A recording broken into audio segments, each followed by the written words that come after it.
Yeah. Para ni sa tanang rider nga tarong buotan, kini ang istorya ni Jan Lapingkaw. Yeah.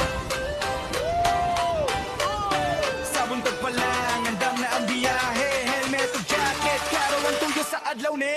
Dili lang motor, pangandoy ang gisakyan. Para sa pamilya, bisag kapoy mo laban. Sa dalan daghan, pagsulay yung peligro. Pero ang hunahuna niya, pirmi limpyo. Respeto sa balao, disiplina sa kaugalingon. Kay proud siya nga move it, klaro ang prinsipyo. Dili ikaulaw ang pagpanginabuhi. Kung tinud-anay ang serbisyo nga ihatag nimo diri bisan init, ulan o gabi. Proud move it rider ko, mauni ang tinuod jud bay.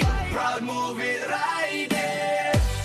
Taas ang barog, lidyan Lapingkaw sa dala na yan yun. Dili pa sikat, dili pa bida. Trabaho nga limpyo, mauri iyang bandera. Proud move it rider, isa ng seng oras. Para sa pamilya, kusog ang kusog. Sa kalsada mo tindog, dili mo atras. Kaya dungo pa mga andoy, iyang giatiman. Paglo mo istorya, daghan mo husga. Pero siya pa dayon trabaho, ragyod una. Kayang tinuod nga rider, dili sa bar. Resulta ra ang istorya sa iyang pangalan. Kung pasahero mo sakay, sigurado ang biyahe. Kalmado, mahinlo, walay lingaw-lingaw nga sablay. Kada biyahe, panalangin ang pangayo. Ginoo ang pingimi, maoy permi niyang layo. Dili lang kwarta ang iyang gipangita, kundi dungog ug respeto sa kada adlaw nga lihok niya. Kay kung rider ka nga ay prinsipyo, bisan gamay dako gihapon ang bili nimo.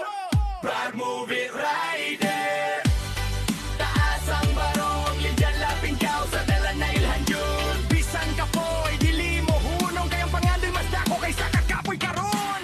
Move it rider, bisan ng seng oras. Para sa pamilya, kusog ang kusog. Sa kalsada mo tingog, dili mo atras. Kayang dungog ug pangandoy, iyang giatiman. Para ni sa tanang rider nga matinud-anon, ayaw ikaulaw ang trabaho nga tarong. Move it rider.